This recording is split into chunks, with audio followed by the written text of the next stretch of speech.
আসন্ন ঈদুল আজহায় কোরবানির জন্য বিক্রি হওয়া আলবিনো জাতের আলোচিত মহিষ ডোনাল্ড ট্রাম্প স্বরাষ্ট্রমন্ত্রী সালাউদ্দিন আহমেদের হস্তক্ষেপে আবারও ফেরত যাচ্ছে নারায়ণগঞ্জের খামারে। বুধবার স্বরাষ্ট্রমন্ত্রী সালাউদ্দিন আহমদ যমুনা টেলিভিশনকে এ তথ্য জানান। তিনি বলেন, বিশৃঙ্খলার আশঙ্কায় কেরানীগঞ্জের ক্রেতাকে মূল্য ফেরত দিয়ে মহিষটি খামারে ফেরত নেওয়া হয়েছে। আপাতত সেখানেই মহিষটি লালন পালন করা হবে। এর আগে আলবিনো জাতের এই মহিষটির চুল ও চোখ দেখতে অনেকটা ডোনাল্ড ট্রাম্পের মতো হওয়ায় নারায়ণগঞ্জ শহরে পাইকপাড়া রাবেয়া এগ্রো ফার্মের মালিক জিয়াউদ্দিন মৃধার ছোট ভাই আদর করে এর নাম রাখেন ট্রাম্প। কার কাছে শিখলা?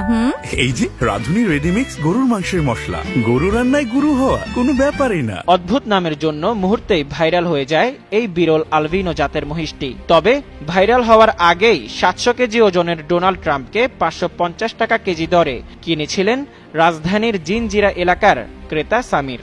এরপর মহিষটিকে দেখতে শিশু কিশোরের যুবকরাই নন, অনেক নারীরাও এসেছিলেন। বরিশাল, কুমিল্লা সহ দূরবর্তী জেলা থেকেও এসেছিল। অনেকে কিনতে না পেরে হতাশাও ব্যক্ত করেন সে সময়। এমনকি আন্তর্জাতিকভাবেও আকর্ষণের কেন্দ্রবিন্দুতে পরিণত হয়েছিল মহিষ ডোনাল্ড ট্রাম্প। এএফপি থেকে রয়টার্স প্রায় সকল আন্তর্জাতিক গণমাধ্যমে জায়গা পেয়েছে এই ভাইরাল মহিষটি।